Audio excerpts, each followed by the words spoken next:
ફરી ભયંકર રીતે પલટાશે ગુજરાતનું વાતાવરણ। ખેડૂતો રહેજો સાવધાન। જાન્યુઆરીમાં આવી રહ્યો છે કમોસમી વરસાદનો વધુ એક રાઉન્ડ। ગુજરાતના ખેડૂતોની પાછળ માવઠું જાણે આદુ ખાઈને પડ્યું હોય તેવું લાગે છે। હજુ તો ડિસેમ્બરના અંતમાં માવઠાએ કહેર મચાવ્યો અને તેની કળ પણ નથી વળી, ત્યારે ડિસેમ્બરથી પણ ભયંકર માવઠું જાન્યુઆરીમાં આવી શકે છે। 20 જાન્યુઆરી સુધી કડકડતી ઠંડી પડશે, જે બાદ ભયંકર રીતે પલટાશે ગુજરાતનું વાતાવરણ। લો પ્રેશરને કારણે જાન્યુઆરીના ત્રીજા સપ્તાહમાં વાદળિયું વાતાવરણ સર્જાવાની આગાહી છે। ભારે પવન ફૂંકાવા અને બરફ વરસાદ થઈ શકે। સાથે સાથે રાજ્યના કેટલાક ભાગોમાં કમોસમી વરસાદની પણ સંભાવના છે। સૌરાષ્ટ્ર, કચ્છ અને ઉત્તર ગુજરાતના કેટલાક ભાગમાં વરસાદની સંભાવના છે। और जनवरी में जो महीना है उसमें रेनफॉल का जो पूर्वानुमान दिया गया है वो अबव नॉर्मल का मोस्टली स्टेट में पूर्वानुमान दिया गया है होने का। और सम पॉकेट्स नॉर्मल सामान्य या सामान्य से नीचे रहने का पूर्वानुमान में दिया गया है। वो जो एरिया है मोस्टली सौराष्ट्र, कच्छ और नॉर्थ गुजरात क्षेत्रों में है। दिन तक मौसम शुष्क रहने का पूर्वानुमान दिया गया है। और जो लघुत्तम तापमान है वो भी नो लार्ज चेंज में दिया गया है। जो सबसे कम तापमान रिकॉर्ड हुआ है नालिया में 9 डिग्री सेंटीग्रेड, और अहमदाबाद में जो लघुत्तम तापमान रिकॉर्ड हुआ है वो 15 डिग्री सेंटीग्रेड है। और पवन का जो दिशा था अभी उत्तर पूर्व से पूर्व है। બનાસકાંઠા વિભાજનનો વિવાદ વકરી રહ્યો છે। કાંકરેજ વિસ્તારને થરાદમાં સમાવતા વિરોધના સૂર દેખાઈ રહ્યા છે। ભાજપ નેતાએ સીએમને પત્ર લખ્યો, કાંકરેજને બનાસકાંઠા જિલ્લામાં રાખવાની માંગણી કરી। કાંકરેજ ભાજપના પીઢ નેતા અને પૂર્વ એપીએમસીના ચેરમેન અણદાભાઈ પટેલે પત્ર લખ્યો છે। મુખ્યમંત્રીને પત્ર લખી અને કાંકરેજ તાલુકાના બનાસકાંઠા જિલ્લામાં જ યથાવત રાખવામાં આવે તેવી માંગણી કરી છે। કાંકરેજ તાલુકાના ધનેરા અને રાનેર અને થરાદ સુધી જવામાં 100 કિલોમીટરનું અંતર થાય છે। બેંક, ડેરી અને જિલ્લાની જે સંસ્થાઓ છે એ પાલનપુરમાં આવેલી હોવાથી કાંકરેજ તાલુકાના બનાસકાંઠા જિલ્લામાં જ રાખવામાં આવે તેવી માંગણી કરાઈ છે।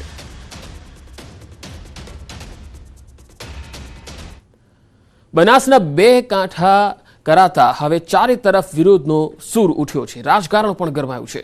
ધાનેરા, કાંકરેજ, દિયોદર સહિતના વિસ્તારોમાં નેતાઓ અને લોકોએ વિરોધ નોંધાવ્યો। વાવ, થરાદ જિલ્લામાં કાંકરેજના સમાવેશને લઈને ભારે વિરોધ છે। ગઈકાલે કાંકરેજના શિહોરીમાં બજારો સજ્જડ બંધ રહ્યા અને વિરોધ નોંધાવાયો। આજે થરા બંધનું એલાન છે, જ્યાં ધારાસભ્ય અમૃતજી ઠાકોર વિરોધ નોંધાવશે।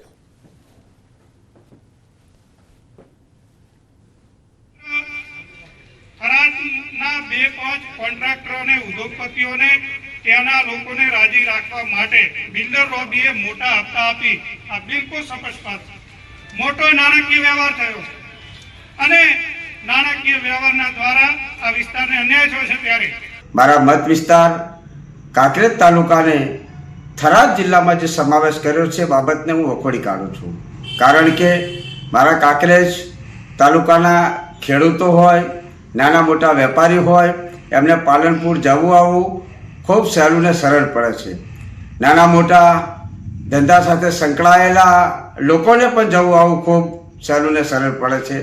જ્યારે થરાદ જવું ખૂબ જ અટપટું ને અઘરું છે, ત્યારે આ તાલુકાને થરાદમાં સમાવેશ કરી અને જે નિર્ણય લેવામાં આવ્યો છે એ નિર્ણય યોગ્ય નથી। મેં સંદેશો મોકલવરાવ્યો છે કે ધાનેરાની પ્રજાને જે વાછોલ, બાપલા અને આ વિસ્તાર છે એ થરાદ છે 80 કિલોમીટરે પહોંચે છે, એટલે ખૂબ મોટું લાંબુ અંતર થઈ જાય છે।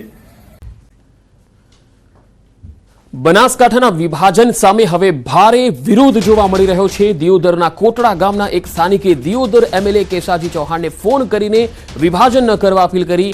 હાલમાં આ વાતચીતનો ઓડિયો પણ વાયરલ થઈ રહ્યો છે। આમ તો દિયોદરમાં અનેક જગ્યાએ વિરોધ ચાલી રહ્યો છે। ગઈકાલથી જ બંધનું એલાન પણ થઈ રહ્યું છે। વેપારીઓ પણ બંધમાં જોડાઈ રહ્યા છે, કારણ કે તેઓ દિયોદર અને ઓગળને એક જિલ્લો બનાવવાની વાત પણ કરી રહ્યા છે। તો બીજી તરફ વિભાજન જ ન થાય તેવી પણ કેટલાક લોકો માંગણી કરી રહ્યા છે। પરંતુ આ જે વિભાજન છે એ ઓલરેડી 1 જાન્યુઆરી 2025ના રોજ સરકાર તરફથી એક જાહેરાત કરી દેવામાં આવી છે અને હવે માત્ર નોટિફિકેશન જે છે એની જ રાહ જોવાઈ રહી છે। કોટડા ગામના રહીશો હાલ વિરોધમાં દેખાઈ રહ્યા છે।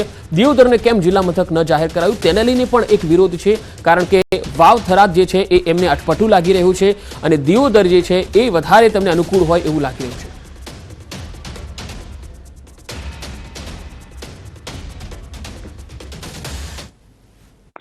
જય માતાજી સાહેબ। રમેશ બોલું કોટડાથી. બોલો. સાહેબ આપણે કોઈ થરાદ જિલ્લો બનાવી છે, એમાં કોઈ કહેવાનો મતલબ હવે દિયોદર ને થી 100 કિલોમીટર થરાદ થાય, બરાબર? તો દિયોદર ની પબ્લિક ને તો બધું થરાદ જવું પડે, એટલે હેરાનગતિ તો ખરી ને. અને હવે આ થરાદ જિલ્લો બનાવે એટલે હવે અમારે ગરીબ પરિસ્થિતિ વાળા માણસોને અહીંયા થરાદ જવું એટલે 100 કિલોમીટર થાય. હવે અહીંયાથી ભાડું ભાજી અને અમારે અહીંયા જવું એટલે વિચાર કરો તમે હેડો. તો આની અંદર કોઈ તમે રજૂઆત કરો, વર્તા ભાજપને વોટ કોટલાની અંદરથી હું મળવા નહીં દઉં કે હવે દિયોદર થી હવે 90 કિલોમીટર સીધા 100 કિલોમીટર અહીંયા થરાદ જવું પડે માણસને. એટલે આવો ધંધો થાય તો તમારે વિચારવું પડે સાહેબ. તમે બધા પબ્લિકના પ્રતિનિધિ છો તમે સાહેબ. અમે તમને ચૂંટીને લાયા છે, તમે કોઈક હારવા માટે લાયા છે, કોઈ અમે ખરાબ કરવા માટે નથી લાયા સાહેબ. અમે આ ગરીબ કોણ બોલો તમે? કોણ બોલો છો? રમેશ બોલું, દિયોદર કોટડાથી, સરપંચ નો મોટો ભાઈ પ્રકાશ સરપંચ છે ને હાલ કોટડામાં. હા સાહેબ, તમે રૂબરૂ આવજો. હરુભરું ને સાહેબ, આ વાસ્તે આપણે પ્રખ્યાત રાખવી પડે, આપણે પબ્લિક ની વાત સાંભળવી પડે તમારે કે 100 કિલોમીટર દિયોદર હવે પાટણ ટુકડું પડે, પાલનપુર ટુકડું પડે.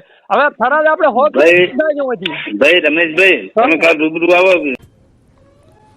કાતિલદોરીથી સાવધાન રહેજો. કાતિલદોરીથી વડોદરાના એક વૃદ્ધનું ગળું કપાઈ ગયું. હાથીખાના પાસે 2 વ્હીલર પર જતા બની આ ઘટના. પતંગની દોરીથી ગળું કપાતા સારવાર માટે ખસેડાયા. સારવાર દરમિયાન 8 જેટલા ટાંકા લેવા પડ્યા. પતિ પત્ની 2 વ્હીલર પર વારસિયાથી હાથીખાના થઈને ઘરે પરત જતા રસ્તા પર પતંગનો દોરો આવી ગયો અને ગળાના ભાગે ગંભીર ઈજા થઈ હતી.